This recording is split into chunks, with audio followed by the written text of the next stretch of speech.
جو سب سے پہلی مخلوق جس نے یہ سوچا کہ وہ اللہ سے بھی زیادہ جانتا ہے وہ ابلیس تھا۔ جب اللہ نے ابلیس کو فرمایا کہ آدم علیہ السلام کو سجدہ کرو تو اس کے بدلے میں ابلیس نے کیا کہا؟ میں اس کو نہیں سجدہ کروں گا، میں اس سے بہتر ہوں بھائی، آپ نے مجھے آگ سے پیدا کیا اور اس کو مٹی سے، مجھے یہ سمجھ میں نہیں آ رہی بات، یہ میرے پلے نہیں پڑ رہی، یہ میری عقل کے مطابق نہیں ہے کہ میں اپنے سے کمتر چیز کو سجدہ کروں۔ آپ دیکھیں گے ہماری تاریخ میں یہ وہ پہلا کیس تھا جس نے اپنی عقل کو مقدم رکھا اللہ تعالیٰ کے احکام سے، اور ہم سب کو پتہ ہے اس کا انجام کیا ہوا۔ ہر وہ شخص جو سمجھے کہ میری عقل زیادہ ہے قرآن سے تو اس کے اندر ابلیس کا ایلیمنٹ ہے۔ میں واضح بات کر رہا ہوں، اس کے اندر یہ مادہ ہے کہ یار مجھے قرآن جی سے بہتر پتہ ہے جو یہ کہتا ہے۔ میں آپ کو اسٹاک ہوم اور اپنی اگزامپل دیتا ہوں۔ میں اسٹاک ہوم پہلی دفعہ جب آیا تھا مجھے نہیں پتا تھا کہ کون کیا ہے، سو مجھے لگا کہ یہ بھائی مسلمان ہے، میں ان سے ملا، میں نے کہا یار آپ مجھے بتا سکتے ہیں کہ یہاں جو اسٹاک ہوم کے شیخ ہیں وہ کہاں ہیں، یا اس شہر کے سب سے زیادہ پائے کے عالم کدھر ہیں؟ تو بندہ آگے سے کہے کہ جا مجھے پتہ، میں آپ کو لے جاتا ہوں۔ وہ مجھے لے جاتا ہے ایک مفتی کے پاس اور کہتا ہے کہ یہ ہمارے سب سے بڑے مفتی ہیں، ہمارے سب سے عظیم عالم، اور میں ان عالم سے ایک سوال پوچھتا ہوں اور وہ مجھے جواب دیتے ہیں اور مجھے کہتے ہیں کہ آپ کو یہ کرنا چاہیے۔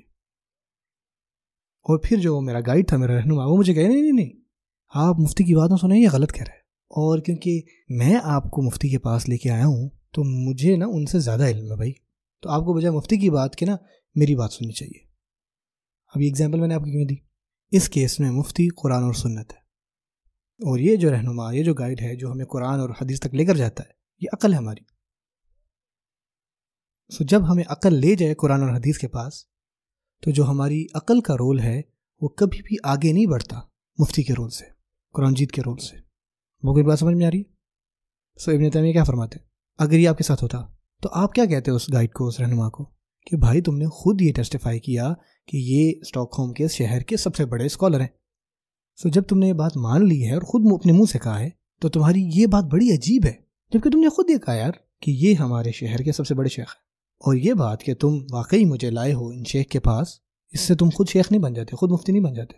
اسی طرح جو عقل اور جو قرآن جیت ہے، یہ ایسے ہی ہے کہ عقل آپ کو قرآن مجید تک لے کر جاتی ہے، کوئی شک نہیں، لیکن جب آپ کو یہ یقین آ جائے کہ قرآن مجید حق ہے اللہ کی طرف سے، تو پھر اس کے بعد اگر آپ کو کوئی بات سمجھ میں نہیں بھی آ رہی اس کو سائڈ پہ رکھ دیں۔ عقل نے آپ کو خود کہا ہے کہ یہ قرآن یہ اللہ کی طرف سے، اگر اللہ نے یہ بات کہی ہے تو بس سچ ہے، اگر اللہ نے یہ بات کیا نا تو آپ کو اس پر پورا یقین لانا ہے۔ ہو سکتا ہے آپ کو وہ بات سمجھ میں نہ آئے لیکن آپ کو اس پر ایمان لانا ہے، اور نہ صرف یہ صرف ریشنل ہے بلکہ اسلام بھی ہم سے یہی ڈیمانڈ کرتا ہے۔ آپ سمجھیں کہ ایک انٹلیکٹ جو عقل ہے نا، ایک فیکلٹی ہے، ایک سینس ہے، اور یہ بھی اللہ ہی نے ہمیں دی ہے، اس کی اپنی لمٹس ہیں اور اس کے کام کرنے کا نا ایک مخصوص ایریا ہے، اور جب ہم اس کو اسی ریل میں اسی ایریا میں یوز کرتے ہیں نا تو یہ بالکل ٹھیک ہے۔ مثال کے طور پہ ہماری آنکھیں، ہم اپنی آنکھوں استعمال کرتے ہیں، ہمیں دن میں ارد گرد چیزیں نظر آتی ہیں، ہم اس کا صحیح استعمال کرتے ہیں۔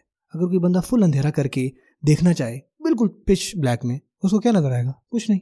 یا کوئی بہت دور دیکھنا چاہ رہا ہے کہ یار میں دیکھوں فلانے جزیرے پہ کیا ہے، کیا اس کو نظر آئے گا؟ کبھی بھی نہیں۔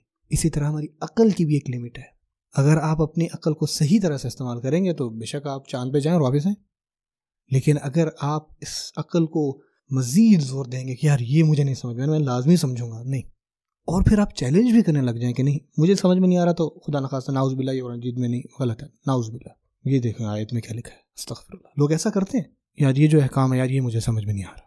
اب یہاں بھی آپ نے کیا اپنی عقل کو نا آگے لے آئیں، مقدم لے آئیں اللہ کے احکام سے بھی آگے۔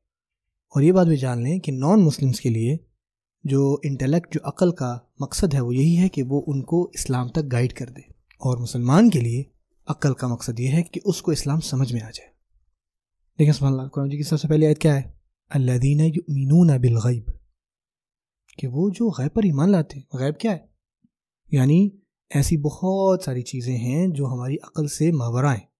قرآن مجید کبھی بھی کانٹرڈکٹ نہیں کرتا انٹلیکٹ کو، لیکن قرآن مجید کے پاس جو علم ہے، جو اللہ کا علم ہے، اس سے ہماری عقل کو بعض اوقات سمجھ میں نہیں آتی۔ قرآن مجید کے اندر ایسے ایسے علم ہیں جو کہ عقل نہیں سمجھ پاتی۔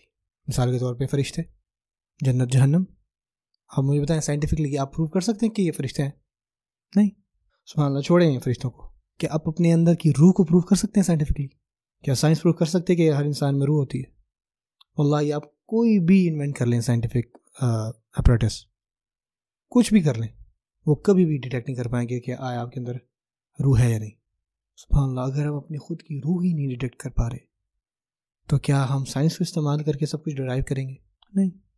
حتیٰ کہ سائنس کا بھی ایک رول ہے، اس کی بھی ایک حد ہے، اس کو اس کی حد سے نہ بڑھائیں. اب میں اپنی بات انشاءاللہ ختم کرتا ہوں یہ بات کہتے ہوئے کہ اللہ تعالیٰ نے ہمیں نعمت ایک تحفہ عطا کیا کہ انسان کو عقل عطا کی، اور ساتھ ساتھ اللہ تعالیٰ نے ہماری رہنمائی کے لیے وحی نازل کی، اور ان دونوں کو آپس میں استعمال کرنا چاہیے. اس سے انسان کا ایمان، یقین بڑھنا چاہیے. اور جب ہم اپنی عقل کو استعمال کرتے ہیں قرآن مجید پر اپنے ایمان کو بڑھانے کے لیے اور اس کو سمجھنے کے لیے، تو پھر ہم اس کو واقعی ہارمونی میں استعمال کرتے ہیں، اور پھر ہم اسلام کی چوٹی تک پہنچ سکتے ہیں. لیکن اگر ہم صرف کلیش کرنا چاہ رہے ہیں، صرف دیکھنا چاہ رہے ہیں کہ نہیں آ رہی ہے، نہیں آ رہی، وہ نہیں، اس طرح کی باتیں، تو پھر ہم ہاریں گے، ہماری عقل ہارے گی، اور اس کے ساتھ ساتھ ہمارا ایمان بھی جاتا رہے گا.